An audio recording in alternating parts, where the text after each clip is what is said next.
Madam Speaker, budgets are not just about numbers. They are about trust. They are a promise that a government makes to its citizens, that it will be responsible with their money, transparent with their books, and honest with their future. When Canadians open their credit card bills, they don't see operating and capital. They don't get to move expenses around to a different column to make their numbers look better. When their fridge breaks or the mortgage payment rises, Canadians don't get a special carve-out or subsidized tax shelter in the Bermuda. They face reality, and all that they ask is for their government to do the same. So when this Liberal Prime Minister announced that he would be splitting operating spending and capital spending in the federal budget, many economists, fiscal watchdogs, and Canadians expressed a deep worry. Not because the idea was new, but because it looked dangerous. It looked like a kind of accounting trick used to hide deficits, confuse Canadians, and bury the truth. The Parliamentary Budget Watchdog confirmed that exactly is what is happening. This Liberal Prime Minister's new bait-and-switch definition of capital spending, according to his words, is overly expansive and expands beyond the current treatment in public accounts such as those adopted by other countries. Instead of following international standards, this Liberal Prime Minister quietly lumped in corporate tax breaks, subsidies, incentive programs, and boutique handouts that would not be considered capital anywhere else in the developed world. But he counted them anyways. By using a proper internationally accepted definition, the Parliamentary Budget Watchdog found that real capital investment spending was 30% lower than what the Liberals claimed. That's a $94 billion difference, a number hidden from the fine print. At the end of the day, every dollar this Liberal Prime Minister spends comes out of the pockets of hardworking Canadians through higher taxes, higher inflation, and higher deficits. Canadians see it clearly. Canadians deserve an honest and affordable budget, not a manipulated and costly credit card Liberal budget. Madam Speaker, a government that loses control of the numbers eventually loses control of the truth. First, the Liberals had a fiscal anchor to keep federal debt to GDP on a declining track. They abandoned it. Then they created a new anchor, balance only the so-called operating budget within 5 years, and they abandoned it too. Now this Liberal Prime Minister has moved this goalpost even further, maintaining a declining deficit to GDP ratio. Well, the Parliamentary Budget Watchdog has already confirmed that there's only a 7.5% that this would actually happen. That means that there's a 92.5% chance the government will not even meet its own target. This is the same Liberal government that warned last year that keeping a stable debt to GDP ratio was key for fiscal responsibility, investor confidence, and protecting Canada's AAA credit rating. Fitch Ratings, an independent credit ratings agency, has already issued a warning that this costly credit card budget and the Liberal accounting tricks underscore the erosion of the federal government's finances. When ratings agencies start to warn us, investors pay attention. The cost of borrowing gets more expensive.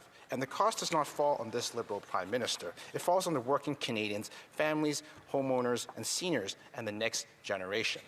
After spending months boasting that his new fiscal anchor, will lead to stability, the Liberal Prime Minister couldn't even pass his own test. He's proving that he's not trustworthy at all.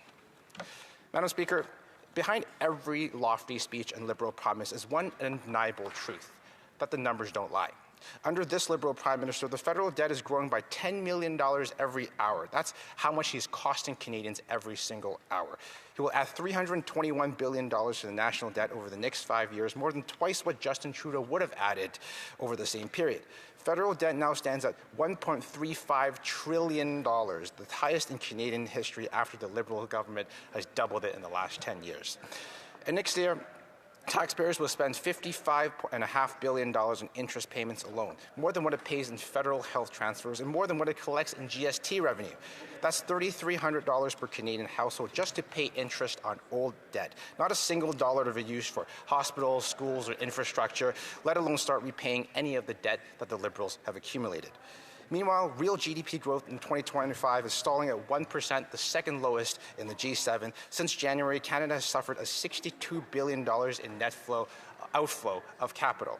People aren't just leaving. We are hemorrhaging investment, innovation, talent, factories, and future employers. Investors are voting with their feet. They're losing confidence in Canada, and our productivity crisis and unemployment rate continues to worsen. Investors are warning us with their capital about this government's fiscal recklessness. We cannot so-called build Canada strong when capital, jobs, and confidence are leaving faster than they arrive. Madam Speaker, the Liberals told Canadians their new so-called expenditure review would save $50 billion, but the Parliamentary budget watchdog has his doubts. And this so-called review lacks any detail regarding the impact on individual programs. It provides no information on how it affects services, staffing, outcomes, or reporting, and has no accountability mechanism at all. In other words, it's not a real expenditure review. It's just a Liberal press release. The costly Liberal budget will increase gross new spending by $140 billion. And even if we take their $50 billion claim at face value, the costly Liberal budget still increases net new spending by $90 billion. So the math is simple. Even after using their own inflated Liberal numbers, there is no savings, just bigger deficits, bigger debts, and bigger burdens on Canadian families and the next generation. The Liberal Prime Minister broke every single promise he made just 8 months ago. He promised to keep the deficit at $62 billion. It is at $78 billion. He promised to lower the debt to GDP ratio. Well, he's raising it. He promised to spend less. He's spending $90 billion more, which is $5,400 in extra inflationary spending per household. He promised more investment, but this costly Liberal budget even admits that private investment in Canada is collapsing and productivity has worsened in the last 10 years. He promised transparency and then delayed the public accounts, in other words, the official audited financial statements of the government in Canada for months for the second year in a row. He's not just breaking promises anymore, he's breaking Canada. And it's no wonder this Liberal Prime Minister asked Canadians to make some sacrifices, as if Canadians haven't sacrificed enough for Liberal failures. He wants to lower the expectations of Canadians and to have us be content with less because he simply isn't delivering. A government that conceals its books has already lost control of them. Canadians recognize it for what it is. Whether it's a cover-up or a typical Liberal incompetence, only time will reveal which truth the Liberals are running away from. Madam Speaker, while Canadians rush to file their taxes, squeezed by rising costs and terrified by the CRA, one Canadian had no such worries, this Liberal Prime Minister, who is proving to be the same old Liberal government with a new Liberal cover-up. While he was advising Trudeau to hike taxes on small businesses, tradespeople, doctors, and families, his own Brookfield funds have their income stashed above a bike shop in Bermuda, a notorious tax haven with zero capital gains, zero dividend tax, and zero withholding taxes. He hasn't just been minimizing taxes, he was avoiding them entirely to the tune of $5 billion or more. Under this Liberal government, there's a two-tier tax code for Canadians, one for the rich Liberal friends of the Prime Minister and another for everyone else. We're set in this costly Liberal budget, this Liberal Prime Minister gave himself and his buddies a tax break on the purchase of luxury yachts and private jets while voting against scrapping taxes on food and groceries. This Liberal Prime Minister helped design a tax system he didn't have to live under, because he was living outside of it. And while Brookfield was safely storing profits in Bermuda, small charities and family businesses faced the full force of the Liberal tax collecting agency. On top of egregious tax avoidance, the Liberal Prime Minister's conflict of interest cover-up is even worse. Brookfield's chief operating officer confirmed this month's last 95% of its companies are not covered by the so-called ethics screen. That 1,900 companies that stand to benefit from government decisions that will personally enrich this Liberal Prime Minister at the expense of taxpayers, and the Canadians will be kept in the dark on how those companies will be involved. This Liberal Prime Minister is even taking private meetings with Brookfield executives at the Prime Minister's office and while he travels overseas. With ethics like this, how can Canadians trust this Liberal Prime Minister? He's starting to look a lot like the last Liberal Prime Minister, but just more costly. At the end of the day, Canadians deserve a Prime Minister whose loyalty is to the public, not to his private portfolio or the shareholders of Brookfield. Madam Speaker, Canadians feel betrayed. Do we continue the path of manipulated budgets, rising debt, shrinking paychecks, and declining prosperity?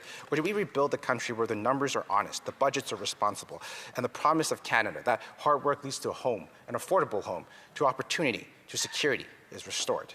This Liberal Prime Minister promised Canadians he was a seasoned central banker who could be trusted to spend less and invest more. But it turns out he is just another Goldman Sachs investment banker who is in it for himself and the Brookfield shareholders, except Canadians are left to pay this price this time.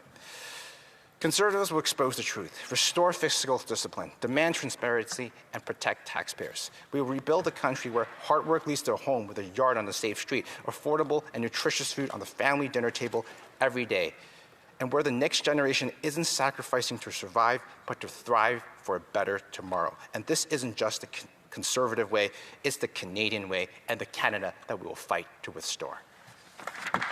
Questions and comments, the Honourable Parliamentary Secretary to the Government House. Yes, thank you, Madam Speaker. I must say that I do find it somewhat disgusting, the way in which the Conservative Party continues character assassination.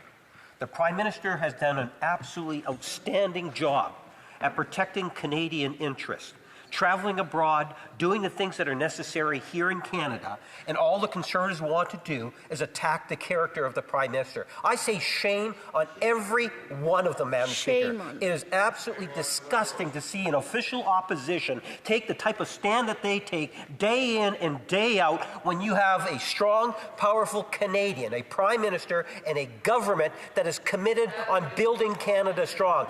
Unlike the Conservative Party, we will sidestep the character assassination. We will continue to work diligently at building Canada strong so that we will be the strongest economy in the G7, Madam Speaker. My question to the member is, how does the member opposite look in the mirror after saying such false information? Honourable Member for Richmond Hill South. Madam Speaker, I find it kind of rich coming from that member. We're not attacking the Prime Minister's character. We're attacking the Prime Minister's record. Okay, and before the member is going to say that we're spreading fake news, I'm going to read directly from this costly Liberal budget, so he can't say it's spreading misinformation. I'm going to take from page 53 of this costly credit card budget. I'm going to read, quote, "If Canada's productivity growth had matched the U.S. from 2017 to 2023, the median income of a family with one child would be nearly $11,000 higher. $11,000 richer per year, per family, per Canadian household, if this Liberal government got out of the way." Thank you, Madam Speaker. De Lac-Saint-Jean. The Honourable Member for Lac-Saint-Jean. Thank you, Madam Speaker. Once again, I am so pleased to see you in the chair. You are my favourite speaker. I appreciated my colleague's speech. And he seems to have worked carefully on his speech because he very rigorously demolished this budget point by point. It was a very serious and rigorous speech. Throughout his speech, I kept saying to myself, yes, he's right about this, and he's right about that, and he's right about that too. But then at the end, a question came to me as though spontaneously. So how is it? That's my question. How is it that this party allowed the budget to pass? Richmond Hill South. Thank you, Madam Speaker. I'm going to continue reading from page 53 of the Liberal costly credit card budget. So it says, quote, "Over the past decade," and it's no coincidence the government's been in power for exactly 1 decade, "Canada's productivity performance has been persistently weak. In this time, productivity grew only by 0.3% annually, less than 1/3 the pace of the previous 2 decades. This has led to substantial productivity gaps with other G7 economies."